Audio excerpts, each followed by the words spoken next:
अस्सलाम वालेकुम। तो अभी जो है वो मतलब मार्केट ओपन है। कुछ एनालिसिस कर रहा था तो एक कुछ एंट्रीज आई हैं मेरे सामने। ये अभी मेरे सामने फ़िलहाल DXY एक डॉलर इंडेक्स का चार्ट ओपन है।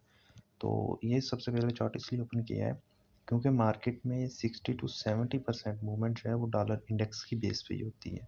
मतलब जो 60 टू 70% जो करंट पेयर्स हैं वो डॉलर इंडेक्स के साथ कोरिलेशन में है। मतलब या तो वो जब डॉलर इंडेक्स जो है वो DXY अप जाएगा वो या तो डाउन जाएंगे या वो भी अप जाएंगे।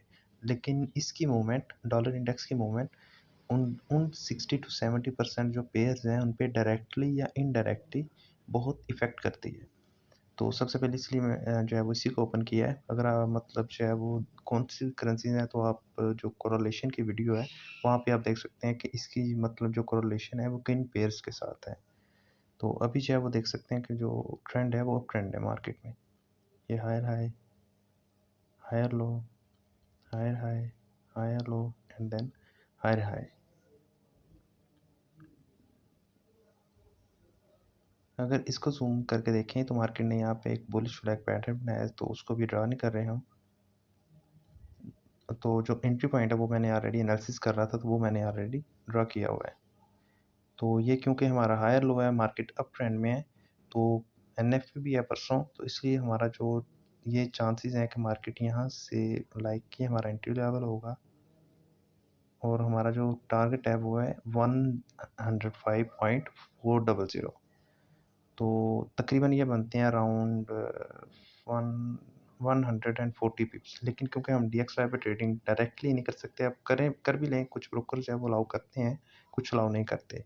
तो इसलिए यूरो USD मतलब यूरो USD और DXY अराउंड 99% एक दूसरे के अपोजिट मूव करते हैं। जैसे देखें डॉलर इंडेक्स जो है वो बिल्कुल डाउन जा रहा है, तो उसी तरह यूरो USD बिल्कुल सेम स्टडी अप ट्रेंड में है, सॉरी डाउन ट्रेंड में है लेकिन अप जा रहा है। तो इसने डाउन ट्रेंड बनाया हुआ है तो इसकी जो एंट्री है वो कुछ ऐसी होगी, सेम उसका अप ट्रेंड था तो इसका डाउन ट्रेंड होगा।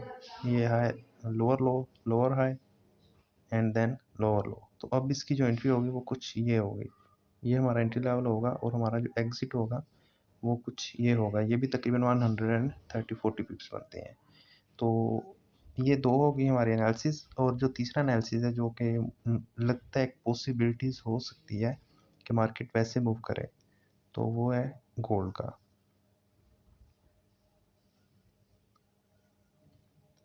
एक्चुअली गोल्ड को अगर थोड़े से छोटे, मैं इसको रिमूव कर रहा हूँ फिलहाल।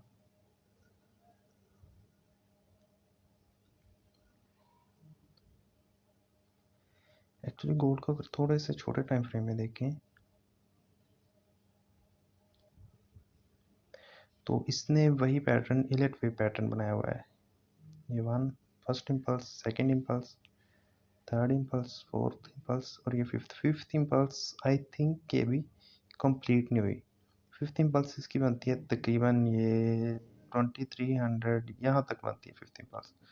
तो इसके बाद फिर इसका कुछ ये हम देख सकते हैं एक व्यू, ये है गोल्ड का व्यू।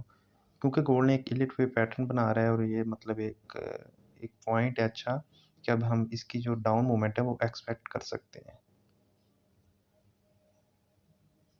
ये इसका, और इसे हम राइजिंग वेज पैटर्न भी कहते हैं।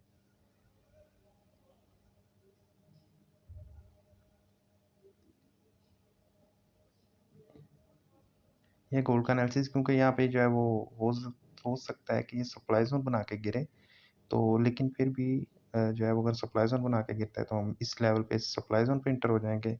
अदरवाइज पॉसिबल यही है कि ये यहाँ पे एक बियरिश एंगल्फ पैटर्न बनाए और देन ये नीचे आए।